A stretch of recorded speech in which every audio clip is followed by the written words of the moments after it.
Story की शुरुआत एक जलते हुए महल से होती है, जहाँ पर आसपास बहुत ज्यादा धमाके हो रहे थे और बहुत बुरी तरीके से आग लगी हुई थी। आसपास के जितने भी लोग थे वो सभी मर रहे थे और वहाँ का सीन सच में काफी ज्यादा खतरनाक था, क्योंकि उस महल के अंदर रहने वाले जितने भी सर्वेंट्स थे उन सभी को वहाँ पर आए हुए असैसिन्स मार रहे थे, बहुत बुरी तरीके से मार रहे थे। वहाँ पर जितने भी लेडीज थी और जितने भी बटलर्स थे उन सभी को उन्हें बहुत बुरी तरीके से जान से मार डाला था और किसी के हाथ काट दिए थे और किसी का गला। पूरे में लाशें हो रही थी। जिसके बाद दिखाया जाता है कि वहाँ पर दो लोगों की लड़ाई चल रही है और हमें दिखाते हैं कि एक इसमें हमारा एमसी है और दूसरा उसे मारने के लिए आया हुआ असैसिन। उसको मारता हुआ असैसिन उसके ऊपर फिर से हमला करता है, पर जो हमारा एमसी होता है वो उसे रोकने की कोशिश कर रहा था, पर उसे इस चीज में काफी ज्यादा दिक्कत आ रही थी, पर फिर भी वो उसे रोक रहा था। जिसके बाद हमें इसके बारे में बताया जाता है कि ये रंगनार क्लैन है, एक ग्रेट ड्यूकल क्लैन जो कि नॉर्थ वेस्ट के एंड से एम्पायर की काफी ज्यादा रक्षा करता है। और एक वजह जिसकी वजह से रंगनार क्लैन अभी तक अकेला टिका हुआ है उसके द ग्रेट नॉर्थन वॉल, जो कि हजारों सालों से यहाँ पर है, और काफी ज्यादा स्पेशल कॉन्स्टिट्यूशन की वजह से, जिसकी वजह से कहा जाता है कि रंगनार क्लैन के अंदर जितने भी लोग होते हैं उनके पास ड्रैगन ब्लड इनहेरिट होता है और इसकी वजह से जन्म से ही उनके पास काफी ज्यादा मैजिक पावर्स और स्टेमिना होता है और साथ ही काफी ज्यादा कमाल का सूट्समैन टैलेंट भी। और एमसी कहता है कि मुझे छोड़कर ये सबके पास है, और हमें दिखता है कि छाती से लेकर पेट तक एक काफी ज्यादा गहरा कट लग चुका था जिसमें से बहुत ज्यादा खून आ रहा था और इसकी वजह से वो बहुत ज्यादा घायल होकर जमीन पर गिर गया था जिसमें से बहुत ज्यादा खून बह रहा था। और उसके सामने खड़ा हुआ असैसिन उससे कहता है कि सब कुछ खत्म हो गया पर तुम कभी भी नहीं सीख पाए। यहाँ ऐसी कई सारी चीजें जो चाहकर भी तुम नहीं कर सकते,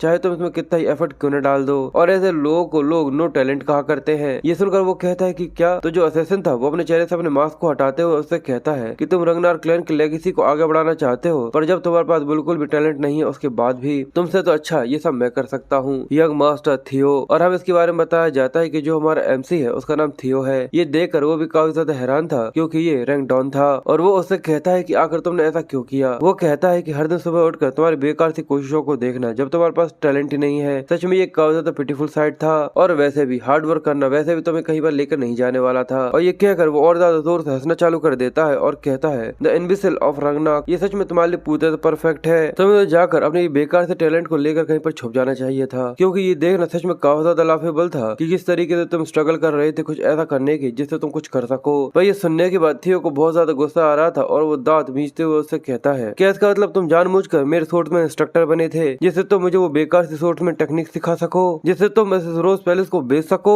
और अब ये जानने के बाद थियो को उसके ऊपर बहुत ज्यादा गुस्सा आ रहा था, इसलिए वो उसे काफी ज्यादा गालियां देता है और ऐसे करके वो चिल्ला रहा था। पर तभी रैंडॉन अपनी तलवार को घुमाता है और उसके कंधे से उसके एक हाथ को अलग कर देता है। ये देखकर थियो जोर से चिल्लाना चालू कर देता है कि उसका हाथ बहुत बुरी तरीके से कट गया था और पूरे तक खून ही खून आ रहा था। पर रैंकडॉग एक लंबी सी सांस लेते हुए कहता है कि यंग मास्टर आखिर ये गलती मेरी कैसे हो सकती है। और फिर वो उसके सिर को पकड़ और फिर वो उसके बालों को पकड़ लेता है और कहता है कि यहाँ पर जितनी भी चीजें हो रही हैं ये सब तुम्हारी वजह से हो रही हैं, क्या तुम ये सब नहीं देख सकते। और वो उसे इशारा करते हुए कहता है कि देखो। वो सामने की तरफ दिखाते हुए कहता है कि आखिर जो रोज पैलेस है वो यहाँ पर जल रहा है किसकी वजह से, आखिर यहाँ पर रहने वाले जितने भी हाउस होल्ड मेंबर्स थे आखिर वो क्यों मर रहे हैं, और आखिर जो तुम्हारी माँ थी। और हमें साइड में दिखाते हैं कि एक आदमी उसकी माँ को उसके बालों से घसीटते हुए उसकी तरफ ही लेकर आ रहा था और वो उसके सामने लाकर उसे पटक देता है। और रैंडॉन आगे कहता है कि जिसकी वजह से तुम्हारी माँ एक कोड लाइफलेस क्रॉप यानी लाश के अंदर बदल चुकी है, ये सब तुम्हारी वजह से ही है। और ये देख रहा थियो कुछ भी नहीं कर पा रहा था, उसके चेहरे पे किसी तरीके का एक्सप्रेशन चाहकर भी नहीं आ रहा था। और रैंडॉन उससे आगे कहता है कि ये सब तुम्हारी वजह से हुआ है। इनविजिबल ऑफ रंगनार, किसी भी क्लैन को रूल करने के लिए सबसे ज्यादा स्ट्रॉन्ग होना जरूरी है, पर तुम तो सबसे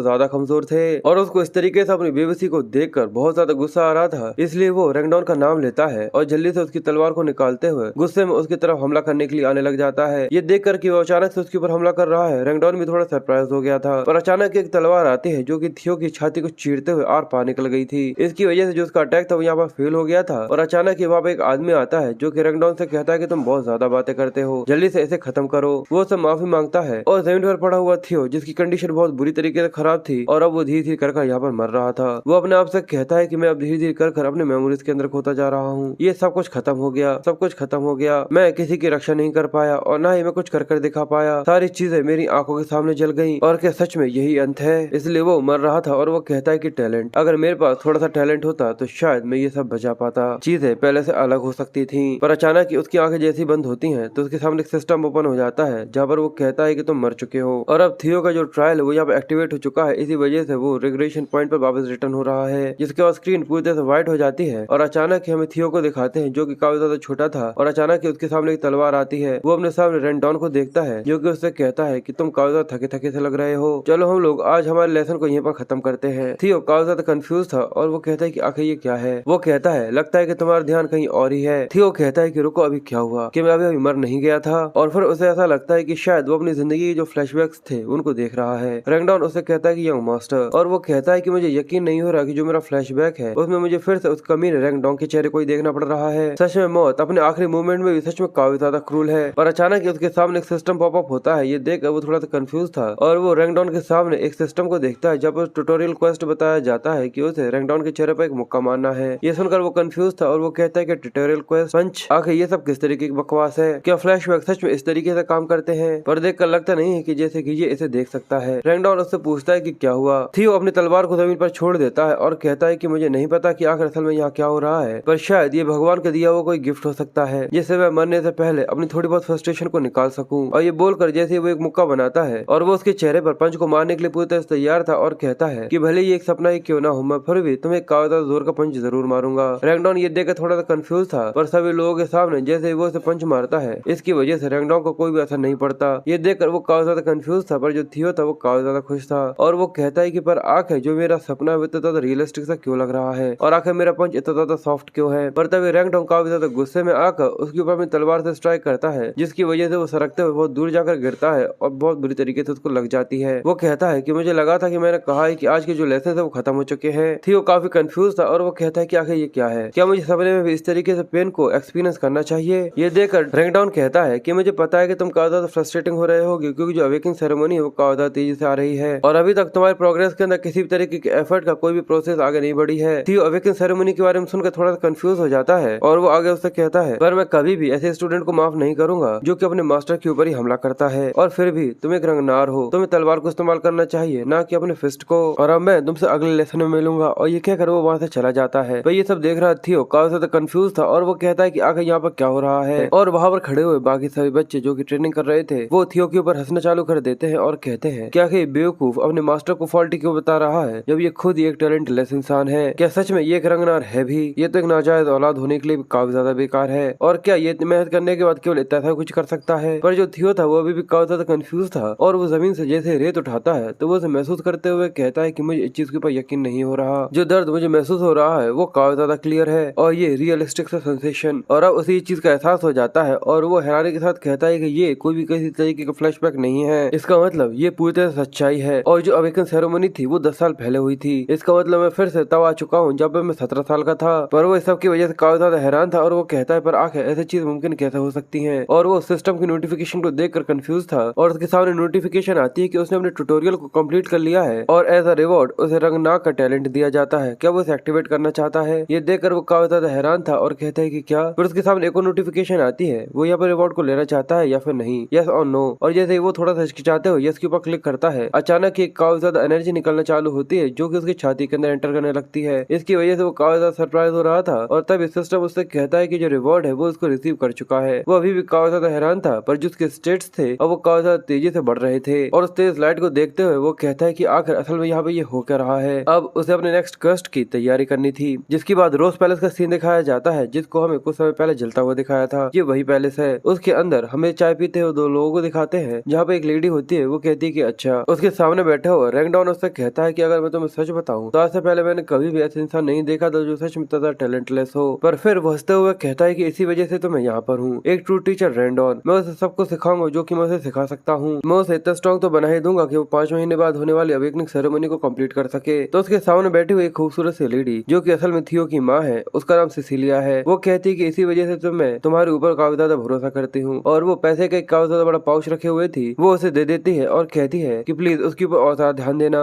उसे लेते हुए रैंगडाउन उससे कहता है कि बिल्कुल, अब मैं तो ये सोच रहा हूँ कि मैं दिन और रात उसको काफी ज्यादा टीच करूँ, इसलिए तो उसकी चिंता मत करो। सिसिलिया उससे कहती है कि मुझे इस चीज की चिंता नहीं है, मुझे थियो के ऊपर भरोसा है। फिर वहाँ से बाहर आ जाने के बाद रैंगडाउन उस पैसे को देखते हुए कहता है कि तुम्हें उसकी चिंता करनी चाहिए और इसके अलावा मैं उसको सही तरीके से टीच नहीं कर रहा हूँ। तो ये पूरे सच है कि उसके अंदर टैलेंट की काफी ज्यादा कमी है और बिल्कुल जैसी माँ वैसा ही बेटा, इन दोनों का खून बिल्कुल भी अलग नहीं है। सच में ये काफी ज्यादा अच्छा है। चलो पैसे देखते हैं। और उसके अंदर काफी ज्यादा सोने के सिक्के थे। ये देखकर वो कहता है कि जैसा कि मुझे एक्सपेक्ट करना चाहिए था, और साथ ही टाइटल वो भी रंगनाग के डायरेक्ट लाइन के ट्यूटर का, और एक रिवॉर्ड जो कि मुझे थियो और उसकी बढ़ती हुई इन्फॉर्मेशन को डिस्क्लोज करने का मिलता है। सच में वो इंसान मेरे फ्यूचर की गारंटी है। लगता है कि वो बेवकूफ रंगनार कार सच में मेरे फ्यूचर के लिए काफी ज्यादा अच्छा है। तभी वो देखता है कि सामने से कोई इंसान भागता हुआ आ रहा है और वो देखता है कि ये तो वही बेवकूफ है। वो थियो को देखता है जो कि काफी ज्यादा तेजी से भागता हुआ आ रहा था, पर वो वहाँ पर उसके सामने नहीं रुकता बल्कि वहाँ से भागता हुआ आगे निकल जाता है। ये देखकर रैंगडोंग थोड़ा सा कंफ्यूज था और वो कहता है कि सच में, और हमें थियो को दिखाते हैं जो कि वहाँ पर बिना किसी से कुछ भी कहे केवल भागता जा रहा था। और जिसके बाद हम उसकी माँ को दिखाते हैं जो कि अपने बटलर से कोई बात कर रही थी। अचानक थियो वहाँ पर भागते हुए अपनी माँ को आवाज देता है, तो जैसे वो पलट कर देखती है तो वो अपने बच्चे को देख कर कहती है कि थियो तुम जरूर आज की ट्रेनिंग की वजह से काफी ज्यादा थक गए होगे। पर थियो आकर अपनी माँ के गले लग जाता है और वहाँ पर आकर बिल्कुल चिपक जाता है। ये देखकर उसकी माँ हैरान थी और वो कहती है कि लड़के आखिर तुम्हें क्या हुआ। क्योंकि यहाँ पर थियो आते ही उसके गले लग जाता है और बहुत बुरी तरीके से रोना चालू कर देता है, क्योंकि उसे पता था कि उसने कुछ समय पहले क्या देखा था। इसी वजह से वो कहता है कि वो सच में वापस आ चुका है। 10 साल पहले वो अपने पास्ट में वापस आ चुका है और उसके लिए अपने माँ से इस तरीके से गला लगना काफी ज्यादा इमोशनल था। और वो उस समय को भी याद करता है जहाँ पर उसकी हालत बहुत बुरी तरीके से खराब थी। रैंडॉन उसको सिर से पकड़ा हुआ था और उसके सामने उसकी माँ की लाश पड़ी हुई थी जो कि पूरी तरह खून खुआन हो रही थी और थियो चाहकर भी उसके लिए कुछ भी नहीं कर सकता था। पर अब वो अपने समय में वापस आ चुका है और वो फिर से अपनी माँ को जिंदा देखकर काफी ज्यादा खुश था। पर जो सिलिसिया थी वो काफी ज्यादा कंफ्यूज थी कि आखिर अचानक ही उसकी आंखों में आंसू कैसे आ गए। और वो कहता है कि इस बार मुझे अपने फ्यूचर को बदलना ही होगा। साथ ही वो सोचता है कि मेरे नाम के लिए अभी ऐसी सारी चीजें हैं जो कि पूरी तरह से कमजोर है, पर अगर वो मिस्टीरियस मैसेज विंडो जो कि मेरे सामने आ रहा था वो अगर रियल है तो मैं सच में ताकतवर बन सकता हूँ। इतना ज्यादा ताकतवर कि मैं जमीन पर अपने पैरों को टिका सकूं उस समय पर जब थ्रोन के लिए लड़ाई चल रही होगी। और साथ ही वो काफी ज्यादा गुस्से में भी था क्योंकि उसे रैंडॉन के बारे में याद आ रहा था और वो कहता है इतना ज्यादा ताकतवर कि मैं रैंडॉन से अपना बदला ले सकूं। और अब उसके पास अपना नेक्स्ट क्वेस्ट था कि उसे अपनी बॉडी को अपनी लिमिट को ओवरकम करना है। जिसके बाद हमें ट्रेनिंग ग्राउंड का सीन दिखाया जाता है जहाँ पर थियो एक्सरसाइज कर रहा था और वो कहता है मैं सच में बहुत ही बुरी तरीके से रैंडॉन से अपना बदला लेना चाहता हूँ, पर मैं अभी अपनी कमजोर बॉडी के साथ कुछ भी नहीं कर सकता, इसलिए मुझे अभी पूरा फोकस अपने आप को स्ट्रॉन्ग करने के ऊपर रखना होगा। और वो आगे कहता है कि एक इंटेलिजेंस एजेंसी जो कि मेरे पैरों के नीचे रहा करती थी मेरी प्रीवियस लाइफ के अंदर, ब्लैक बर्ड, पर मैं सही तरीके से उस इन्फॉर्मेशन को इस्तेमाल नहीं कर पाता था क्योंकि मेरे लैक ऑफ स्किल्स की वजह से। पर आखिर ऐसा किसने सोचा था कि मैं सभी इन्फॉर्मेशन को इस तरीके से इस्तेमाल कर पाऊंगा। एक पोशन जो की बॉडी को काफी ज्यादा कमाल की तरीके से इफेक्ट करता है, ब्लडी सोर्ड एम्परर्स एलेक्सर, और सच में ये काफी ज्यादा वर्थ करता है उन सभी चीजों को रिवील करने के लिए जो कि फ्यूचर्स में आने वाली है, जैसे कि सीक्रेट मेन्यूल्स और सबसे ज्यादा जरूरी मेरी एक्सट्रीम ट्रेनिंग जो कि मुझे अपने टैलेंट के लैक करने की वजह से करनी पड़ती थी। और ऐसे ही उसे ट्रेनिंग करते हुए सुबह हो चुकी थी और वो भी भागे जा रहा था। और वो कहता है कि अब ये सारी चीजें पूरी तरह से मुमकिन है क्योंकि अब मेरे पास रंगनार का टैलेंट है। और वो इस तरीके से भागते हुए इस चीज को एंजॉय कर रहा था और वो सच में काफी ज्यादा सरप्राइज था। और वो कहता है कि ये मैसेज विंडो सच में पूरी तरह से रियल है। और वहाँ पर दूसरे लोग भी थे जो कि ट्रेनिंग कर रहे थे। ये देखकर वो कहते हैं कि आखिर इसने कितने सारे लैप्स लगाए वो भी बिना आराम किए और कि ये सच में हमेशा ही इतना ज्यादा फिट रहता था। और थियो कहता है कि इसकी वजह से मैं जितना चाहूँ उतना भाग सकता हूँ बिना आराम किए और मैं उतनी तलवार भी घुमा सकता हूँ जितनी की मैंने अपनी जिंदगी में कभी भी नहीं घुमाई थी। और इसका तो यही मतलब है कि मैं सच में इस बार इतना ज्यादा पावरफुल बन सकता हूँ जितना कि मैं कभी भी नहीं हो पाया था। और ये सोचकर वो सच में काफी ज्यादा खुश हो रहा था। जिसके बाद हमें कुछ दिनों के बाद का सीन दिखाते हैं कि वो ट्रेनिंग ग्राउंड में एक्सरसाइज कर रहा था और एक लेडी थी जो कि अपने सिगरेट को पीते हुए उसे देख रही थी। और हमें इसके बारे में बताया जाता है कि 4th ट्रेनिंग ग्राउंड की मैनेजर है एवेलिन। वो थियो के बारे में कहती है कि यहाँ पर बिना सोए हुए काफी लंबे समय से ट्रेनिंग कर रहा है, पर वो काफी ज्यादा कंफ्यूज थी और वो उसे लंबे समय तक देखने के बाद कहती है कि ये सच में हमेशा से इतना ज्यादा टैलेंटलेस था। पर जो थियो था वो अपने आप से कह रहा था कि मैं सच में यहाँ पर मरने वाला हूँ। और हम इसकी परसेंटेज दिखाते हैं जो कि अभी 97 पर थी। और वो ट्रेन करते हुए कहता है कि मुझे अपनी बॉडी को अपनी लिमिट तक पहुंचाना होगा। और हमें पिछली रात का सीन दिखाते हैं जो कि वो काफी ज्यादा थक कर लेट गया था और जो उसकी परसेंटेज थी वो अचानक ही नीचे गिरना चालू हो जाती है। ये देखकर उसका मुंह खुला का खुला रह गया था और वो कहता है कि मैंने ऐसा कभी भी नहीं सोचा था कि मेरे पास थोड़ा सा आराम करने की वजह से जो परसेंटेज है वो नीचे गिरना चालू हो जाएगी, इसलिए वो लगातार ट्रेनिंग करने में लगा हुआ था। और वो कहता है यानी तुम मुझसे ये कहना चाहते हो कि मुझे तब तक नहीं रुकना है जब तक ये सब खत्म नहीं हो जाता। और अब जो उसकी परसेंटेज थी वो 98 पर आ चुकी थी और वो लगातार बहुत बुरी तरीके से ट्रेनिंग करने में लगा हुआ था। वो अपनी तलवारों को स्विंग करता है जिसकी वजह से काफी ज्यादा प्रेशर निकल रहा था। वो कहता है कि मैं उसके काफी ज्यादा करीब आ चुका हूँ, बस थोड़ा सा और वो काफी ज्यादा तेजी से भागना चालू कर देता है। अब उसकी जो परसेंटेज थी वो 99 पर आ गई थी और वो लगातार भागे जा रहा था। वो कहता है कि बस थोड़ा सा और अब इस सब की वजह से वो सही तरीके से सांस भी नहीं ले पा रहा था। एवेलिन भी ये देखने के बाद थोड़ी सी कंफ्यूज थी क्योंकि वो देखती है कि जो थियो है वो काफी ज्यादा तेजी से ट्रेनिंग ग्राउंड के अंदर चक्कर लगा रहा है और उसकी स्पीड काफी ज्यादा इंसेन है, पर अभी भी जो उसकी परसेंटेज थी वो 99 पर ही थी। ये देखकर वो काफी ज्यादा परेशान हो रहा था और अपनी स्पीड को बढ़ाता जाता है और अचानक ही जो उसकी परसेंटेज होती है वो 100% पर पहुंच जाती है। ये देखकर वो काफी ज्यादा हैरान था और तब इसे कॉन्ग्रेचुलेट करके बताया जाता है कि उसने अपने सेकंड क्वेस्ट को भी यहाँ पर कंप्लीट कर लिया है। इसकी वजह से उसके अंदर से एनर्जी निकलना चालू होती है और उसने यहाँ पर ड्रैगन हार्ट को ऑब्टेन कर लिया था। और उसके इसे जल्दी से खत्म करने की वजह से उसे अपने पास लाइफ की जो 10 साल की मैजिक पावर थी वो अभी मिल जाती है। सिस्टम की नोटिफिकेशन नोटिफिकेशन आती है कि वो उसे एक्सेप्ट करना चाहता है। थियो काफी ज्यादा थका हुआ था पर उसे अपनी उंगली भी नहीं हिलाई जा रही थी, पर फिर भी वो जैसे तैसे कर यस के ऊपर क्लिक कर देता है। इसकी वजह से उसे रिवॉर्ड रिसीव होता है और उसके अंदर से काफी ज्यादा तेज लाइट निकलना चालू हो जाती है जो कि उसे पूरी तरह से कवर कर रही थी। और उस तरीके से उसके अंदर से निकलने वाले प्रेशर को देखने के बाद एवलिन काफी ज्यादा हैरान और काफी ज्यादा कंफ्यूज थी। अब हमें अगले दिन सुबह का सीन दिखाया जाता है कि जो थियो था वो एक जगह पर उठता है। वो काफी ज्यादा कंफ्यूज था और वो अपने आप को देखकर कहता है कि आखिर असल में मैं कहाँ पर हूँ। एवलिन गेट खोलकर अंदर आ जाती है और उससे कहती है, चिंता मत करो, तुम ट्रेनिंग ग्राउंड के 4th ब्रेकिंग रूम के अंदर हो। यहाँ तक रंगनार भी कोलैप्स हो सकता है अगर वो अपने आप को इस तरीके से पुश करे तो। ये देखने के बाद थियो एवलिन को वहाँ पर देखकर काफी ज्यादा कंफ्यूज था और एवलिन उससे कहती है, यानी तुम्हें मैं याद हूँ, मैं 4th ट्रेनिंग ग्राउंड की मैनेजर हूँ एवलिन। और वो उसे बताते कि तुम सुबह सुबह अकेले ट्रेनिंग करते करते सुबह सुबह बेहोश हो गए थे, इसी वजह से मैं कुछ समय के लिए तुम्हें यहाँ पर उठाकर लेकर आ गई। ये सुनकर थियो कहता है कि अच्छा मैं समझ गया, इसलिए वो एवलिन का शुक्रिया करता है। पर एवलिन उसे पानी देते हुए उससे कहती है कि यंग मास्टर, क्या तुम्हें पता है कि रंगनार क्लैन के अंदर अपने मानव वॉल को अवेकनिंग सेरेमनी से पहले ओपन करना पूरी तरह से फॉरबिडन है। ये सुनकर वो थोड़ा सा कंफ्यूज था और कहता है कि बिल्कुल। तो वो आगे कहती है, इसका मतलब तो तुम्हें ये भी पता होगा कि अगर कोई इस नियम को तोड़ता है तो उसके साथ क्या होता है। थियो कहता है कि बिल्कुल, पर आखिर तुम इसके बारे में अचानक से क्यों बात कर रही हो। तो वो कहती है, क्योंकि तुम्हारे वहाँ पर बेहोश होने से पहले अचानक ही तुम्हारे अंदर से एक माना की वेव निकली थी। इसका तो यही मतलब है कि जो तुम्हारा माना वॉल है वो ओपन हो चुका है। ये सुनने के बाद थियो काफी ज्यादा हैरान और काफी ज्यादा कंफ्यूज हो गया था और अब एवलिन काफी ज्यादा खतरनाक लग रही थी और वो काफी ज्यादा भारी आवाज में उससे कहती है, क्या तुमने कहीं अपने माना वॉल को ओपन कर लिया है। पर उसकी बातें सुनने के बाद थियो काफी ज्यादा हैरान था और वो कंफ्यूज होते हुए कहता है कि आखिर इसका माना वॉल से क्या मतलब है। अगर मैंने ऐसा कर लिया होता तो शायद मैं अभी तक जिंदा ही नहीं होता। और उसे एहसास होता है कि उसके अंदर एक अजीब तरीके की पावर मैजिकल एनर्जी है और उसे याद आता है कि एज ए रिवॉर्ड उसने ड्रैगन हार्ट को ऑब्टेन किया था और साथ ही उसे 10 साल का मैजिक पावर मिल गया था। और जैसे उसे ये याद आता है वो कहता है कि सच में ये काफी हैरानी की बात है। और अचानक ही जो उसका चेहरा था वो इसकी वजह से खिल जाता है। वो कहता है कि सच में ड्रैगन हार्ट। जिसके बाद हमें ड्रैगन हार्ट के बारे में बताया जाता है कि जो माना वॉल होती है उसे ड्रैगन हार्ट के अंदर रखा जा सकता है और माना वॉल को हार्ट के अंदर रखना ये काफी ज्यादा एफिशिएंट और ऑपरेटिंग होता है। पर किसी भी इंसान के पास जिसके पास ड्रैगन हार्ट नहीं है वो इस तरीके का कुछ भी नहीं कर सकता, क्योंकि किसी भी इंसान का दिल माना वॉल को हैंडल कर ही नहीं सकता। इसी वजह से हर एक इंसान, जहाँ तक रंगनार भी, ड्रैगन हार्ट के पीछे पड़े हुए होते हैं, क्योंकि ये सबसे ज्यादा आसान तरीका होता है जिससे काफी ज्यादा पावरफुल बनाया जा सकता है। पर ऐसा कोई भी इंसान नहीं जो कि इंसानों की लिमिटेशंस को ओवरकम कर सके। पर अब वही ड्रैगन हार्ट मुझे मिल चुका है, वो भी मेरे क्वेस्ट के रिवॉर्ड की वजह से। ये काफी ज्यादा अमेजिंग है और अब इसकी वजह से मुझे सिचुएशन के बारे में अब काफी अच्छे तरीके से पता चल चुका है। जिसके बाद हमें एवलिन के बारे में बताया जाता है कि वो एक हाई रैंकिंग सोर्समैन है और उसके लेफ्ट हाथ के खोने की वजह से वो पहले रिटायर हो चुकी थी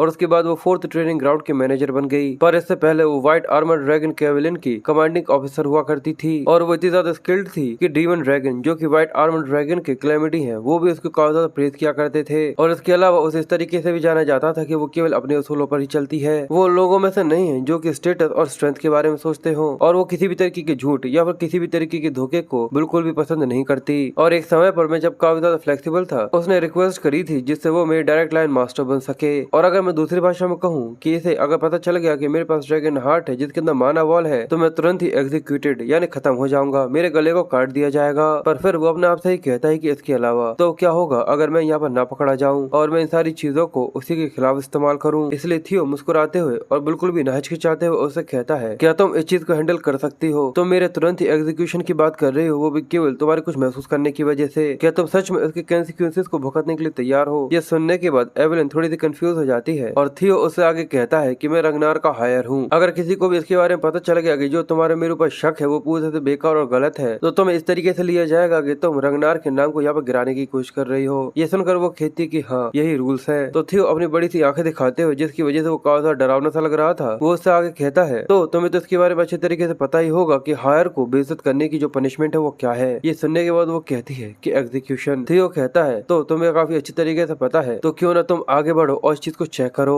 एवलिन काफी हैरान थी और वो कहती है कि रुको, आगे किस तरीके की फीलिंग है, कि ये सच में हमेशा से इस तरीके का इंसान था? और उस समय वो डेफिनेटली एक माना वेब थी, इसलिए वो अपना हाथ आगे बढ़ाते हुए उससे कहती है कि ठीक है मैं चेक करती हूँ। साथ ही वो सोचती है कि भले ही रंगनार की ब्लड लाइन ही क्यों ना हो, पर जो नियम है वो नियम है, उनके लिए किसी भी तरीके की एक्सेप्शन नहीं होगी। और जैसे वो उसे चेक करती है तो वो काफी ज्यादा हैरान हो जाती है, क्योंकि कुछ समय तक चेक करने के बाद भी उसे थियो के अंदर से किसी भी तरीके की माना वॉल महसूस नहीं हो रही थी। वो काफी ज्यादा कंफ्यूज थी और लगातार काफी देर तक चेक करती रहती है। वो कहती है कि मुझे यहाँ पर किसी भी तरीके की माना वॉल डिटेक्ट नहीं हो रहा है, और वो कहती है कि मुझे यहाँ पर किसी भी तरीके की माना वॉल डिटेक्ट नहीं हो रहा है। क्या मैं सच में इतनी ज्यादा गलत थी? आखिर ऐसा मुमकिन कैसे हो सकता है? इसलिए थियो और ज्यादा डराते हुए अपनी बड़ी सी लाल आंखें दिखाते हुए उससे कहता रहता है, तो इसका मतलब यहाँ पर किसी भी तरीके की मानव वाल नहीं है। एवलिन बहुत ज्यादा डर जाती है और जल्दी से अपने घुटनों के बल आ जाती है और उससे कहती है कि प्लीज मुझे यहाँ पर खत्म कर दीजिए। ये पता चल चुका है कि मैं यहाँ पर गलत थी, इसलिए मैं अपनी सजा के लिए अपनी बेकार से जिंदगी को एज अ पेमेंट देना चाहती हूँ। और थियो ये देखकर मुस्कुराते हुए सोचता है कि यहाँ पर बिल्कुल भी ऐसा नहीं हो सकता था, क्योंकि जो ड्रैगन हार्ट होता है वो किसी भी ऑर्डिनरी मैजिक वॉल से काफी ज्यादा अलग होता है। क्योंकि जो माना वॉल ड्रैगन हार्ट के अंदर एग्जिस्ट करता है वो यूजर के द्वारा काफी ज्यादा आसानी से और फ्रीली इस्तेमाल किया जा सकता है, यानी कंट्रोल किया जा सकता है। यानी अगर मैं दूसरी भाषा में कहूँ तो मैं काफी ज्यादा आसानी से जो माना वॉल है उसे छुपा सकता हूँ। और इसके अलावा ये एक फैक्ट है कि एक इंसान ड्रैगन के हार्ट को ऑब्टेन कर सकता है, जो कि आज से कुछ सालों के बाद रिवील हो जाता। और ये बिल्कुल भी नहीं सोच सकती कि मेरे पास ड्रैगन हार्ट हो सकता है। पर थियो यहाँ पर उसके ऊपर किसी तरीके के एलिगेशंस लगाने के बजाय उसके कंधे के ऊपर हाथ रखता है और कहता है कि सबकी जरूरत नहीं है। ये सुनने के बाद एवलिन काफी ज्यादा हैरान हो जाती है और थियो वहाँ से जाते हुए कहता है तुमने बस यहाँ पर वही किया जो कि तुम्हें करना चाहिए था। क्या मैं यहाँ पर गलत हूँ? यह ऐसे ज्यादा लोग नहीं है जो कि अपनी जिंदगी को रिस्क में डाल सके हाय से सच्चाई को जानने के लिए। साथ ही वो सोचता है कि जो एवलिन है वो एक काफी ज्यादा स्ट्रॉन्गेस्ट इंसानों में से एक है, इसलिए अगर उसके ऊपर मेरा किसी तरीके का कर्ज होता है तो मैं बाद में उसका फायदा उठा सकता हूँ। और साथ ही वो आगे कहता है कि इसके अलावा एक रीजन जिसकी वजह से माना वॉल को ओपनिंग सेरेमनी से पहले ओपन करना पूरे रिस्ट्रिक्टेड है, क्योंकि इसकी चिंता होती है कि जो माना वॉल है वो यहाँ पर ओवरवेलमिंग ना हो जाए। और तुम्हें यहाँ पर मेरी चिंता हो रही है जो कि रंगनार का कमीना है कि वो मैजिक वॉल को ओपन कर यहाँ पर ओवरफ्लो कर सकता है। ये जानकर मुझे काफी खुशी हुई, इसलिए वो उससे कहता है कि तुम्हारी मेरी चिंता करने के लिए बहुत शुक्रिया। और ये कहकर वो वहाँ से चला जाता है। एवलिन काफी ज्यादा कंफ्यूज थी और वो उसे बस देखती रह जाती है। और थियो वहाँ से आता हुआ इस सब के बारे में सोच रहा था कि अब मेरे पास एक ड्रैगन हार्ट है और मेरे पास लाइफ का 10 साल का मैजिक पावर है। इसका मतलब तो मैं सच में इस लाइफ में काफी ज्यादा पावरफुल बन सकता हूँ। जिसके बाद हमें कुछ दिनों के बाद का सीन दिखाया जाता है कि जो रैंगडॉन था वो उसे ट्रेन कर रहा था और वो कहता है कि नहीं ऐसा करो, तुम्हें अपनी तलवार को और सही तरीके से घुमाना चाहिए। और वो बस उसके ऊपर लगातार चिल्लाता रहता है और उसे अजीब तरीके की ट्रेनिंग करवाता रहता है। तो थियो परेशान होते हुए अपने मन में सोचता है कि ये काफी ज्यादा अच्छा है कि मैं पहले से काफी ज्यादा स्ट्रॉन्गर हो रहा हूँ, पर फिर भी रैंडोंग के सामने इस तरीके से नाटक करना कि मैं अभी भी काफी ज्यादा कमजोर हूँ, ये सच में काफी ज्यादा टफ है। इसलिए वो मन ही मन में रैंगडॉन को गाली देते हुए कहता है कि यहाँ पर जानबूझ के मुझे इस तरीके की चीजें सिखा रहा है जो कि एक तरीके की वियर्ड सो टेक्निक है जो कि रियल में एग्जिस्ट नहीं करती। और वो थियो के ऊपर चिल्लाते हुए कहता है कि तुम्हें सही एंगल लेने की जरूरत है और वो उसे पीटता है। और थियो सोचता है कि मुझे कैसे भी कर जो रैंडॉन के पीछे के जो मास्टर माइंड है जो कि उसे ये सब करवा रहा है, मुझे उसके बारे में पता लगाना होगा। वो इंसान जिसने मुझे अपनी पास्ट लाइफ के अंदर मार दिया था, मुझे जानना होगा कि आखिर उसकी रियल आइडेंटिटी क्या है। और अचानक थियो के दिमाग में एक चीज ट्रिगर होती है जिसकी वजह से उसके चेहरे पर मुस्कुराहट आ जाती है और वो कहता है कि बिल्कुल मैं ऐसा कर सकता हूँ। इसलिए वो रैंडॉन से कहता है कि रैंडॉन, ये सुनकर वो कहता है कि हम लोग इस लेसन के बाद हम लोगों की जो बातें हैं उनको पूरा करेंगे। पर तभी वो काफी गुस्से में रैंडॉन से कहता है अब मैं तुम्हारे लेसन को बिल्कुल भी नहीं लेने वाला, क्योंकि वो पूरी तरह से कचरा है। और ये कहकर जो उसकी तलवार होती है वो उसे यहाँ पर तोड़ देता है। रैंडॉन ये देखकर काफी ज्यादा कंफ्यूज था और थियो गुस्से में चिल्लाते हुए कहता है आखिर तुम अपने इतने बेकार से स्किल्स के साथ एक मिड रैंक के सोर्समैन कैसे बन गए? मुझे तो ऐसा लगता है कि तुम एक लो लेवल की डिमोनिक बीस्ट के सामने भी काफी ज्यादा स्ट्रगल करोगे। रैंगडॉन को ये सुनकर काफी गुस्सा आ रहा था और वो उससे कहता है कि आखिर तुमने ये क्या कहा? और थियो सोचता है कि तुम्हें इस तरीके के इंस्ट्रक्टर करने की एक्ट करनी पड़ रही है कि तुम्हें मेरे ऊपर नजर रखने की जरूरत है, पर सच बात तो ये है कि तुम ऐसा चाहते ही नहीं हो। पर थियो आगे बढ़ते हुए कहता है कि तुम पूरी तरह से बहरे हो, जो तुम्हारे स्किल्स है वो पूरी तरह से बेकार है। और ये कहकर वो आंख से आंख मिलाकर बात करता है और साथ ही वो सोचता है कि बस मुझे अब तुम्हें अपनी पोजीशन से यहाँ पर रिजाइन करवाना है। ये सुनने के बाद रैंगडॉन को काफी ज्यादा गुस्सा आता है और वो थियो के ऊपर चिल्लाना चालू कर देता है और वो सोचता है कि अगर यहाँ पर किसी भी तरह की चीज गलत होती है तो ये जरूर अपने मास्टर माइंड से कांटेक्ट करेगा। जिसके बाद सीन शिफ्ट होकर हमें कैलेमिया पैलेस का सीन दिखाया जाता है, जहाँ पे एक आदमी एक्सियन के पास यानी एक लड़के के पास आता है और वो उससे कहता है कि शायद तुमने अभी तक इसके बारे में नहीं सुना होगा, पर वो कमीना रंगनाग अगले हफ्ते अपने मास्टर के साथ डुएल करने वाला है। देखकर ऐसा लगता है कि वो अपने मास्टर को इस चीज का ब्लेम कर रहा है कि उसके पास टैलेंट की काफी ज्यादा कमी है। देखकर ऐसा लगता है कि इस डुएल के बाद आधा हाथ उसके हाथ में टूट ही जाएंगे, पर अचानक ही उसके चेहरे पर वो अपनी बात पूरी कर पाता उससे पहले एक ग्लास आकर लगता है जो कि जोर से एक्सियन ने उसके मुंह पर दे मारा था। इसकी वजह से जो उसका चेहरा था वो बहुत बुरी तरीके से खराब हो गया था और वो यहाँ पर बेहोश हो जाता है। एक्सियन गुस्से में उससे कहता है अगर ऐसा भी है तो क्या हुआ, और हमें दिखाते हैं कि जो सच में काफी ज्यादा खतरनाक सा लग रहा था। वो आगे कहता है इस चीज से क्या फर्क पड़ता है कि आगे उसके जैसे एक कमीना आधा डिसेबल भी हो जाता है। और ये नॉर्थ के 4 हॉर्न्स में थे डार्क टाइगर एक्सियन है और उसके साइड में खड़ा हुआ उसी का एक कलीग सिल्वर लाइन है जिसका नाम रीमिंग टोंग है, पर मैं उसे केवल रीमिंग ही बोलूंगा क्योंकि वो ज्यादा अच्छा लगता है सुनने में, है ना। पर वहीं एक आदमी अंदर आते हुए उससे कहता है कि ऐसा हो सकता है कि चीजें काफी ज्यादा गलत जा सकती हैं अगर हम लोगों ने जरा सा भी यहाँ पर नरमी बरती। और इसके बारे में बताया जाता है कि 9 ड्रैगन में से एक है स्काई ड्रैगन और इसका नाम एड है। एक्सियल कहता है कि ये पूरे सच है, पर ये केवल उन लोगों के लिए जिनके पास टैलेंट होता है। आप कुछ जरूरत से ज्यादा ही चिंता कर रहे हैं अंकल, पर आखिर आपको उस जैसे कमीने की चिंता करने की जरूरत ही क्या है। एड कहता है कि रंगनार के अंदर ऐसी कई सारी चीजें हो सकती हैं जिनके बारे में हम कभी सोच भी नहीं सकते, भले ही उनकी एक सिंगल पॉसिबिलिटी पॉसिबिलिटी ही क्यों ना हो, हवा के अंदर एक चिंगारी पूरे के पूरे जंगल को किसी भी समय आग लगा सकती है। पर एक्सियन उससे कहता है कि ये चीज तो काफी ज्यादा अच्छी है क्योंकि इंस्ट्रक्टर हम लोगों के लिए उसका ख्याल रखेगा, यानी उसको खत्म कर देगा। जिसके बाद सीन शिफ्ट होता है और हमें काफी ज्यादा बड़े एरिना का सीन दिखाया जाता है जहाँ पर जितने भी स्टूडेंट्स थे वहाँ पर सब कुछ देखने के लिए आए हुए थे और कई सारे बड़े बड़े लोग भी थे जो कि दूर से ये सब देख रहे थे। और वहाँ पर खड़ा हुआ थियो अपनी तलवार को रखे हुए काफी ज्यादा परेशान था और वो कहता है कि मैं बस उसे फायर करना चाहता था उसकी बेइज्जती करने के बाद, पर अब लगता है कि चीजें हाथ से काफी ज्यादा बाहर जा चुकी हैं। पर अब पहले से अब ये सब हो चुका है और अब उसके पास अपना थर्ड क्वेस्ट आ चुका था कि उसे रैंकडॉन से लड़ाई करनी है और उसे जीतना है। इसलिए वो अपने गुस्से को रिलीज करते हुए उसे लड़ने के लिए पूरी तरह से तैयार था और कहता है कि अब समय आ चुका है कि मैं रैंकडॉन से अपना बदला लूं। जिसके बाद सीन फिर से वहीं शिफ्ट हो जाता है जहाँ पर थियो उसके ऊपर गुस्सा करते हुए कह रहा था कि जो तुम्हारा स्किल्स है वो पूरी तरह से कचरा है, इसलिए वो रैंकडॉन से कहता है कि तुम्हें फायर किया जाता है या दफा हो जाओ। ये सुनने के बाद वो काफी ज्यादा हैरान था और वो थियो के ऊपर चिल्लाना चालू कर देता है, पर थियो था कि उसके सुनने के लिए तैयार ही नहीं था। वो उससे कहता है कि मैं एक्सेप्ट नहीं कर सकता क्योंकि हमारे टर्म के हिसाब से अभी ऐसी कई सारी चीजें जो कि कॉन्ट्रैक्ट के हिसाब से और भी ज्यादा लंबी चलने वाली है। पर थियो कहता है कि तुम्हारे टर्म और कॉन्ट्रैक्ट से क्या फर्क पड़ता है, अगर एम्प्लॉयर ने कह दिया कि तुम फायर हो चुके हो तो सब कुछ खत्म हो गया है। पर साथ ही वो सोचता है कि जैसा मेरा पास्ट था उसके हिसाब से तो मुझे इसे तुरंत ही इतना ज्यादा पीटना चाहिए कि जैसे मैं इसे मार सकूं, पर अभी मैं अपने स्किल्स के ऊपर इतना ज्यादा कॉन्फिडेंट नहीं हूँ, इसलिए अभी मुझे अपने आप को सेपरेट करना होगा जिससे मैं इसकी जितनी भी इन्फॉर्मेशन है उसको निकाल सकूं। और रैंडॉन ये सब देखकर सोचता है कि अगर इसने मुझे इस तरीके से फायर कर दिया तो जो मेरा मिशन है वो यहाँ पर खत्म हो जाएगा और फेल हो जाएगा, इसलिए मुझे इससे किसी भी तरीके से बात करनी होगी। इसलिए वो उसके ऊपर चलाते हुए कहता है कि मास्टर रुक जाओ, ये नियमों के पूरी तरह से खिलाफ है, मैं इसके बारे में जाकर रिपोर्ट करूंगा। पर तभी जो थियो था उसके सामने क्वेस्ट आ जाता है जहाँ पर उसे रैंडॉन से लड़ना था और उसके खिलाफ जीतना था। ये देखकर वो थोड़ा सा कंफ्यूज था क्योंकि तभी वहाँ पर एवलिन आ जाती है जो कि उससे कहती है अगर ऐसा है तो क्यों ना तुम ऐसा करो, क्यों ना हम लोग इन चीजों को रंगनाग के तरीकों से रिसॉल्व करें। ये देखकर वो दोनों ही काफी ज्यादा कंफ्यूज थे और थियो कहता है कि रंगनाग के तरीकों से क्या इसका मतलब ये है, और वो उससे कहता है और वो आगे कहती है the strong of the rule, और वो उन लोगों को बताती है क्यों ना हम लोग इस शॉर्ट मैच से इस चीज को डिसाइड करें कि आगे यहाँ पर क्या होगा। तुम्हें इतना ज्यादा आगे जाकर इस चीज को रिपोर्ट करने की जरूरत नहीं है, जो कि यहाँ पर जीतेगा उसी के यहाँ पर बातों को माना जाएगा। ये सुनकर रैंडॉन काफी ज्यादा खुश हो जाता है और कहते हैं कि ये तो काफी ज्यादा कमाल का आइडिया है, और साथ ही वो सोचता है ऐसा लगता है कि भगवान यहाँ पे मेरी मदद कर रहे हैं। इसलिए एवलिन आगे कहती है कि आज से एक हफ्ते के बाद ये डुअल होगा, और ये देखने के बाद थियो काफी ज्यादा कंफ्यूज और परेशान था और वो मुस्कुराते हुए कहती है तो चलो ठीक है, अब सारी चीजें यहाँ पर क्लियर हो चुकी हैं। पर थियो काफी ज्यादा परेशान होते हुए सोचता है कि नहीं, बिल्कुल भी नहीं, अभी मैं इतना ज्यादा तैयार नहीं हुआ हूँ कि मैं रैंडॉन को यहाँ पे पीट सकूं। जिसके बाद फिर से सीन एक हफ्ते के बाद के ऊपर आ जाता है जहाँ पर एरिना में वो दोनों एक दूसरे के सामने खड़े हुए थे और सभी लोग उन लोगों को देखकर बातें कर रहे थे। मैंने तो इसके बारे में ये सुना है कि वो सही तरीके से अपनी तलवारों तक को नहीं घुमा सकता, तो वो कहते हैं कि सच में क्या इसके बाद भी अभी तक ये रंगनाग है। मैं तो इसको ये भी नहीं कह सकता कि अगर ये एक नॉर्मल रंगनाग है या फिर कुछ और, सच में ये एक रंगनाग के लिए पूरी तरह से विकलांग है। और ऐसे और भी कई सारी बातें होती है जो कि थियो के खिलाफ जा रही थी। और रैंडॉन ये सब सुनकर मुस्कुराते हुए उसे कहता है कि मास्टर, अगर तुम अभी मुझसे माफी मांग लेते हो तो सारी चीजें यहाँ पर खत्म हो सकती है। मैं ऐसे ट्रीट करूंगा कि जैसे ये सब हुआ ही नहीं था, इसलिए तुम्हें अपने घमंड के ऊपर अपनी जिंदगी को रखने की बिल्कुल भी जरूरत नहीं पड़ेगी। थियो कहता है कि मैं भी तुम्हारे लिए यही कहना चाहूंगा, अगर तुम एक हाथ के स्पोर्ट्समैन नहीं बनना चाहते तो तुम्हारे लिए यही अच्छा होगा कि इस चीज को एक्सेप्ट करो और यहाँ से दफा हो जाओ। ये सुनने के बाद रैंडॉन काफी ज्यादा गुस्से में आ जाता है और वो काफी ज्यादा खतरनाक लग रहा था, जो कि उससे कहता है कि बिल्कुल आखिरी तक। साथ ही वो सोचता है मैं सोच रहा था कि मैं फिर से इस चीज को एक और बार देखूं क्योंकि तुम एक काफी ज्यादा ब्यूटीफुल इंसान हो, पर ऐसा लगता है कि ये सब करने की जरूरत नहीं है। मुझे लगता है कि मुझे यहाँ पर इसे खत्म कर देना चाहिए, ये बोल करके ये गलती से हो गया था, और वैसे भी जो इस मैच का रिजल्ट है वो पहले ही डिक्लेयर हो चुका है, तो इस चीज में कोई भी दिक्कत नहीं होगी, ये तो पहले से ही और भी ज्यादा अच्छा होगा। इसलिए वो थियो से कहता है कि आओ मेरे ऊपर अटैक करो, एज अ टीचर होने के लिए मैं सबसे पहले तुम्हें स्ट्राइक करने का ऑफर देता हूँ। थियो अचानक की काफी ज्यादा तेजी से उसकी तरफ बढ़ना चालू कर देता है और कहता है कि बिल्कुल, आखिर मैं इस चीज को मना कैसे कर सकता हूँ। रैंडॉन इसके लिए पूरी तरह से तैयार था, और जैसे उन दोनों की तलवार एक दूसरे से क्लैश होती है, उन दोनों के बीच में एक इंटेंस बैटल स्टार्ट हो जाती है, जो कि देखकर सभी लोग काफी ज्यादा हैरान थे और काफी ज्यादा कंफ्यूज भी, क्योंकि उन लोगों को अपनी आंखों के ऊपर भरोसा नहीं हो रहा था, क्योंकि जो थियो है वो सच में यहाँ पर अपने टीचर रैंडॉन को पीछे की तरफ धकेल रहा था। वो कहते हैं कि हम लोगों ने ऐसा सोचा था कि ये बेवकूफ यहाँ पर हार जाएगा, क्योंकि एक ऐसा इंसान है जिसको सही तरीके से अपनी तलवार भी घुमाना तक नहीं आता, और अगर ऐसा ही चलता रहा तो ये जरूर यहाँ पर मारा जाएगा। पर रैंडॉन हंसते हुए उससे कहता है कि यंग मास्टर, आखिर क्या हुआ, तुम एक मिड रैंक स्पोर्ट्समैन के सामने कुछ भी नहीं कर सकते, तो तुम्हें किसी को भी इस तरीके से कम नहीं आंकना चाहिए। और साथ ही वो सोचता है कि ये तो एक ऑब्वियस रिजल्ट है, क्योंकि थियो एक लो लेवल स्पोर्ट्समैन भी नहीं है, बस एक स्पोर्ट्समैन अप्रेंटिस है, पर हाल ही में जो इसके स्किल्स है वो अचानक ही अजीब तरीके से कैसे बढ़ गए हैं, ये बिल्कुल भी इनफ नहीं होने वाला। पर अगर ये लगभग 4 हाउंड के लेवल पर भी होता तो ये चीजें काफी ज्यादा अलग होती, पर यहाँ तो बिल्कुल भी सवाल पैदा नहीं होता कि इस तरीके का बेवकूफ रंगनार मुझे यहाँ पर हरा सकता है। और थियो उसका सामना करते हुए अपने पास्ट के बारे में सोचता है, जब उसे एक हफ्ते पहले का सीन दिखाया जाता है जहाँ पर वो एवलिन के पास आया था और वो उससे कहता है कि अगर तुम क्या सोच रही हो कि अचानक तुमने एक मैच को सजेस्ट कर दिया। वो उससे कहती है कि मैं तो बस तुम्हारी मदद कर रही थी, अगर तुम उसे यहाँ पर तबाह करना चाहते चाहते हो तो तुम्हें सबसे पहले उससे बाहर निकलना होगा। और अब ये पता चलने के बाद कि उसके पीछे कोई है जो कि उसकी मदद कर रहा है, तो उसको केवल फायर करने से ये चीजें खत्म नहीं होने वाली। थियो ये सुनकर काफी हैरान था और वो कहता है कि आखिर तुम्हें सब के बारे में कैसे पता। तो वो कहती है कि मुझे तो ये तभी पता चल गया था जब से उसने वो तुम्हें अजीब तरीके की सोर्स में टेक्निक सिखाना चालू करी थी। मैंने सुना था कि कोई सीक्रेटली उसके ऊपर इन्वेस्टिगेशन कर रहा है, इसलिए मैंने सीक्रेटली उसके पीछे एक इंसान को लगा दिया था जो कि उसकी जानकारी निकाल कर रख सके मेरे लिए। इसलिए मैं सीक्रेटली उसके बारे में इन्वेस्टिगेट कर रही थी।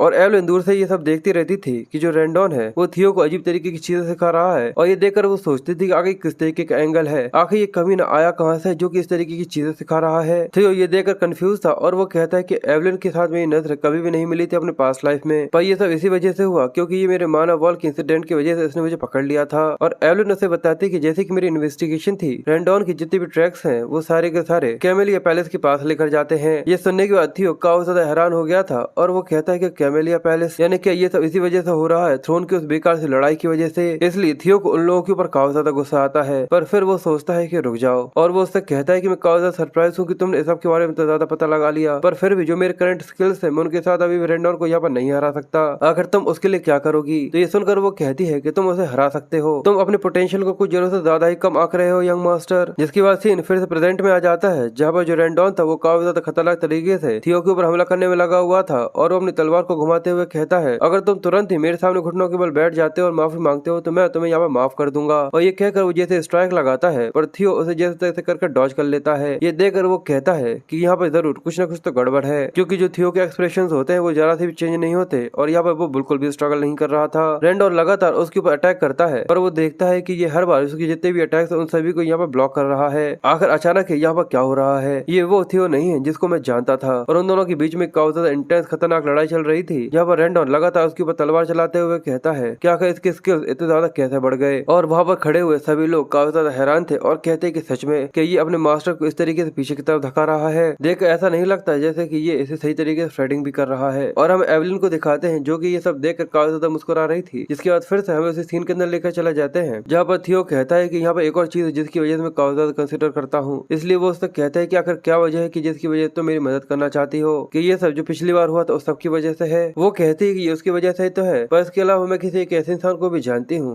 जो कि तुम्हें काफी ज्यादा पसंद करता है और वो टैलेंट को कलेक्टिंग करने में काफी ज्यादा ऑब्सेस्ड है, तुम्हें पता है ना। जिसके बाद सीन फिर से प्रेजेंट में आ जाता है जहाँ पर रेंडोन को काफी ज्यादा स्ट्रगल करना पड़ रहा था और उसकी तलवार जैसे थियो से टकराती है उन दोनों के बीच में क्लैश होता है। और वो ये देखकर सोचता है कि शुरुआत से इसके अंदर बिल्कुल भी टैलेंट नहीं था, तो आखिर अब क्या हुआ, तो आखिर अचानक इस समय पर ऐसा कैसे हो सकता है। कहते लंबे समय से बस ये यहाँ पर एक्टिंग कर रहा था एक बेवकूफ होने की, पर आखिर क्यों, आखिर क्या वजह हो सकती है। थियो रेंडोन से कहता है कि आखिर तुम्हारे पीछे से तुम्हें बैक सपोर्ट कौन कर रहा है। ये सुनकर वो कंफ्यूज था और वो पीछे की तरफ धकेल देता है और वो उससे कहता है, रेंडोन उससे कहता है कि आखिर तुम्हारा क्या मतलब है कि आखिर मुझे कौन सपोर्ट कर रहा है। थियो कहता है कि तुम्हें ऐसा लगता है कि मुझे इसके बारे में नहीं पता कि आखिर क्या वजह है कि तुम इतने लंबे समय से मुझे बेकार से लेसन क्यों दे रहे थे। ये सुनकर वो कहता है कि तुम कितने बड़े बेवकूफ हो, क्या तुम्हें पता भी है कि आखिर मैं तुम्हारे लिए कितनी ज्यादा कड़ी मेहनत करता हूँ। थियो कहता है कि ये कैमेलिया पैलेस है। ये सुनने के बाद वो काफी ज्यादा हैरान हो जाता है, उसका जो एक्सप्रेशन था ये देखकर वो हैरान था और कहता है कि आखिर इसे इसके बारे में कैसे पता है। थियो मुस्कुराते हुए कहता है ये काफी ज्यादा अच्छा है कि तुम पूरी तरह से ऑनेस्ट हो रेंडोन। और वो काफी भारी आवाज में उससे कहता है क्या तुम्हें पता है कि कैसा महसूस होता है कि जब तुम्हारा एक हाथ कट जाता है। और ये कहकर वो अचानक ही उसकी तलवार को रेंडोन के कंधे के नीचे लेकर आता है और चैप जैसे ही वो अपनी तलवार को ऊपर की तरफ करता है तो रेंडोन भी ये देखकर काफी ज्यादा हैरान था क्योंकि उसका कंधा उसके हाथ से पूरी तरह से अलग हो चुका था और वो अपने हाथ को आसमान में उड़ता हुआ देख रहा था जो कि उसकी नजरों के सामने ही कट कर आसमान में पहुंच चुका था। और ये सब करने वाला एक ऐसा इंसान था जिसको लोग अभी तक एक टैलेंट लेस इंसान समझ रहे थे। इसी वजह से सभी लोगों के मुंह खुले के खुले रह जाते हैं और सभी लोग इसकी वजह से काफी ज्यादा सरप्राइज थे। और रेंडोन को इसकी वजह से बहुत ज्यादा दर्द होता है जिसकी वजह से उसकी आंखों में आंसू आ जाते हैं और वो जोर से वहीं पर बैठकर चिल्लाना चालू कर देता है। वो गुर्राते हुए कहता है कि मेरा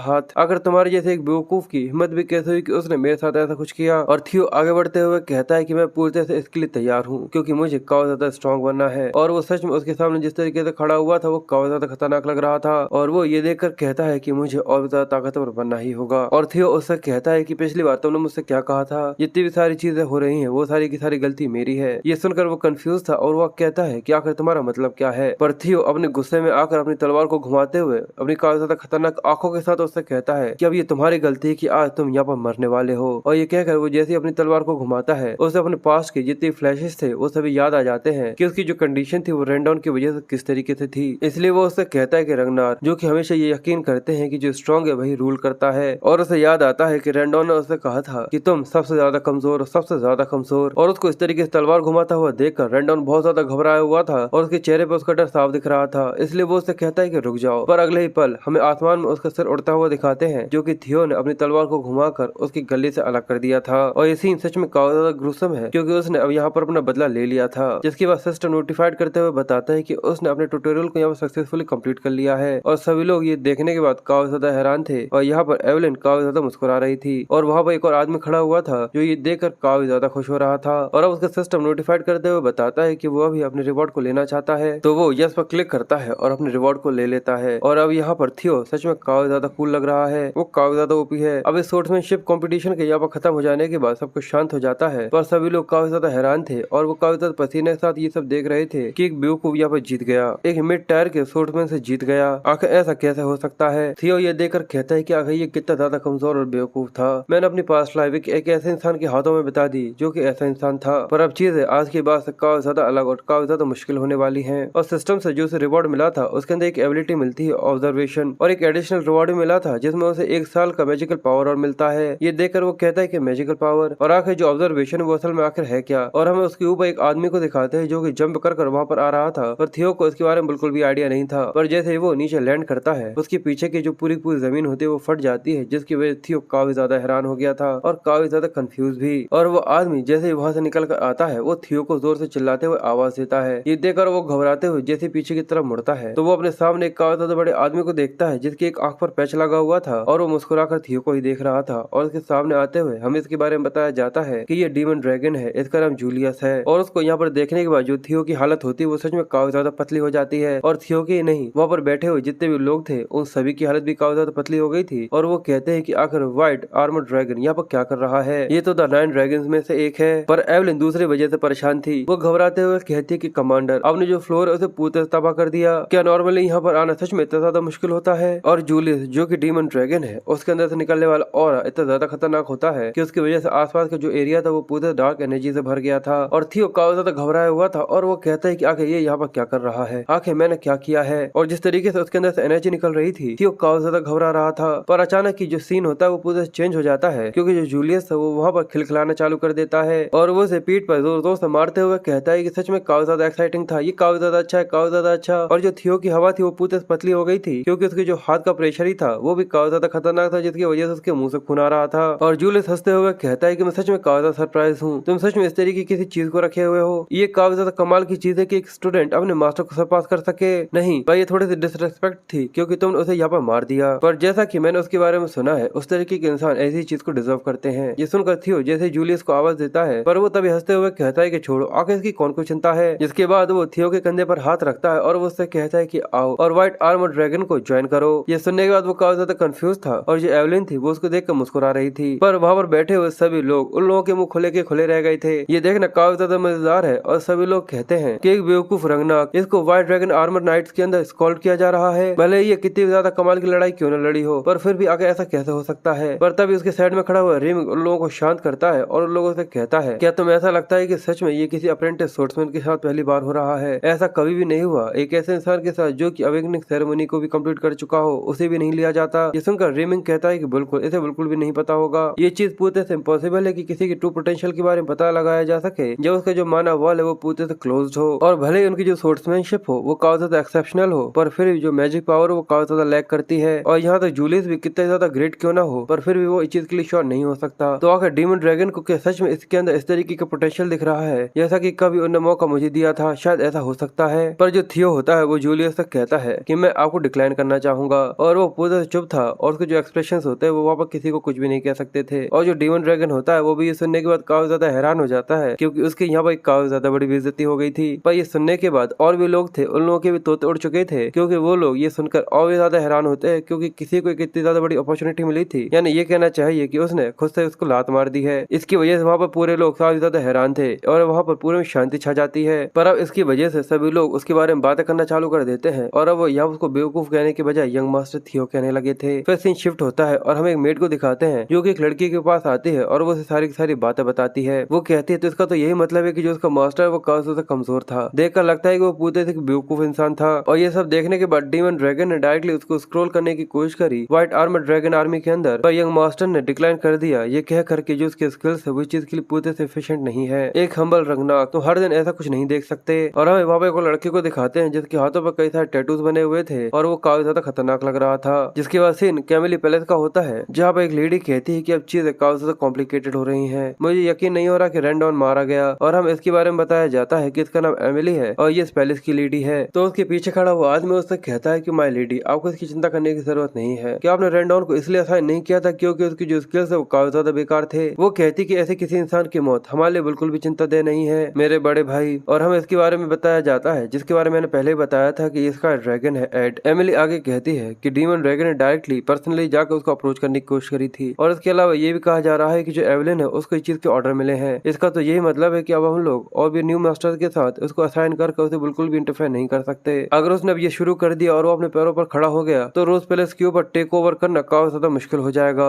तभी दरवाजा खोलते हुए उसे कहता है कि इसकी चिंता मत करिए, आखिर आप इसकी ज्यादा चिंता क्यों करती हैं? इस चीज का तो बिल्कुल भी सवाल पैदा नहीं होता कि जो क्लैन हेड है वो उसके अंदर जरा सा भी इंटरेस्ट ले, जो कि हमारा क्लैन नॉर्मली पोजेस करता है। एमिली कहती है कि तुम इसके बारे में पता भी है कि जो सबसे अच्छा तरीका है रोज पैलेस के ऊपर कंट्रोल करना जिससे क्लैन हेड बिल्कुल भी ऑफेंड ना हो, वो है कि थियो पूरी तरह से जिंदगी भर पावरलेस रहे। ये सुनकर एक्सियन उससे कहता है कि यही तो मैं आपसे कह रहा हूँ कि वो बेवकूफ अभी भी पूरी तरह से पावरलेस है। आखिर उसके जैसा कोई इतना ज्यादा कैसे बदल सकता है, जिसकी वजह से एवलिन और डीमन ड्रैगन हमेशा ही उसके ऊपर इंटरेस्ट दिखाएं जैसे कि कोई वॉच डॉग हो। एड एक्सियन से काफी गुस्से में उससे कहता है कि तुम्हें कोई भी चीज ऐसी नहीं कहनी चाहिए जिसको तुम काफी ज्यादा जल्दबाजी में कहने की कोशिश कर रहे हो। ये सुनकर वो कहता है अगर ऐसा ही है तो ठीक है, अगर मेरी माँ और अंकल इस चीज की काफी ज्यादा चिंता कर रहे हैं तो मैं थोड़ी देर उसके साथ कुछ खेलना चाहता हूँ। और ये कहकर वो एक लेटर होता है जिसको उठा लेता है और आगे कहता है कि जिससे वो इस जगह के बारे में काफी अच्छे तरीके से समझ सके। जिसके बाद सीन शिफ्ट होता है और हमें पता चलता है कि जो थियो है अब वो एवलिन के साथ प्रैक्टिस करना चालू कर चुका है। ये देखकर वो कहती है कि तुमने आज काफी ज्यादा अच्छा काम किया। थियो उससे कहता है कि तुम्हारा बहुत शुक्रिया, और सच में किसी प्रॉपर मास्टर के साथ ट्रेनिंग करना काफी ज्यादा अलग महसूस होता है। ये सुनकर वो कहती है ये और भी ज्यादा अच्छा होता अगर तुमने व्हाइट ड्रैगन आर्मी को ज्वाइन कर लिया होता। तो मुझे सच बताओ कि आखिर तुमने क्यों डिक्लाइन किया? थियो कहता है the white armoured dragon knights. मैं तुमसे झूठ कहूंगा अगर मैं तुमसे ये कहूँ कि मैं बिल्कुल भी नहीं पछताता, तो क्योंकि वो मेरे पास लाइफ का पूरा सपना हुआ करता था। पर अगर मैं तुम्हें सच बताऊं तो अब उसको ज्वाइन करना काफी ज्यादा बुरा हो सकता है, क्योंकि अब इस चीज की कोई भी वजह नहीं बनती जिससे मैं अपने आप को पूरी तरह से लिमिटेड कर लूं। क्योंकि अगर मैं सोचूं उस प्रिविलेज के बारे में कि अवेकनिंग सेरेमनी परफॉर्मेंस के अंदर जो मिलने वाले है, जो कि अगर वहाँ पे काफी ज्यादा अच्छा परफॉर्मेंस करता है तो उसका अगर कंपेयर किया जाए व्हाइट ड्रैगन आर्मी के साथ तो उसको कंपेयर ही नहीं किया जा सकता। अगर मैं उस प्रिविलेज के बारे में सोचूं जो कि दिखाया जाता है अवेकनिंग सेरेमनी के प्रिविलेज के अंदर जो कि टॉप परफॉर्मेंस होती है, तो इसे व्हाइट आर्मर्ड ड्रैगन नाइट के साथ कंपेयर नहीं किया जा सकता। पर वो उससे कहता है कि मैं किसी भी तरीके का स्पेशल प्रिविलेज नहीं चाहता था, क्योंकि मुझे ऐसा लगता है कि सच में ये चीज मेरे लिए पूरी तरह से लायक नहीं है। मैं इस चीज से सेटिस्फाइड हूँ कि तुम अवेकनिंग सेरेमनी तक मेरे साथ ट्रेनिंग करती हो। ये सुनकर एवलिन खुश हो जाती है और कहती है कि ठीक है, पर जो कमांडर थे वो जरूर इसकी वजह से काफी ज्यादा डिसअपॉइंटेड होंगे। जिसके बाद थियो अपनी एक आंख बंद कर अपने ऑब्जर्वेशन स्किल का इस्तेमाल करते हुए एवलिन को चेक करता है। तो एवलिन की जितनी भी इन्फॉर्मेशन थी वो उसके अंदर आ जाती है और स्टेट के अंदर सारी चीजें बताई जाती हैं, जहाँ पर वो थियो के बारे में क्या सोचती है। ये देखने के बाद थियो कहता है कि जो ऑब्जर्वेशन स्किल है वो सच में काफी ज्यादा यूजफुल है। मैं डेफिनेटली इस चीज का बाद में फायदा जरूर उठा सकता हूँ। और वो स्टेटस के अंदर कुछ ऐसी भी चीजें देखता है जिसकी वजह से वो थोड़ा सा कंफ्यूज था। पर तभी वहाँ पे एक लड़का आ जाता है जो कि थियो से कहता है कि प्लीज मुझे माफ करिएगा, और वो अपने बारे में इंट्रोड्यूस करते हुए बताता है कि वो नॉर्थन पोस्ट से आया है और उसका नाम सिविल ड्रेनर है। और वो कहता है कि यहाँ पे कुछ ऐसी चीज है जो कि मैं आपके साथ डिस्कस करना चाहता हूँ। ये सुनकर वो कहता है क्या मेरे साथ? थियो सोचता है कि ये देखने में काफी ज्यादा डरावना लग रहा है, आखिर ये कौन है? और फिर वो ऑब्जर्वेशन स्किल का इस्तेमाल करते हुए उसको चेक करता है तो वो काफी ज्यादा एक्साइटेडली और काफी ज्यादा क्रीपी तरीके से उससे कहता है कि बिल्कुल आपने बिल्कुल सही कहा। और वो उसके स्टेटस के अंदर देखता है कि वो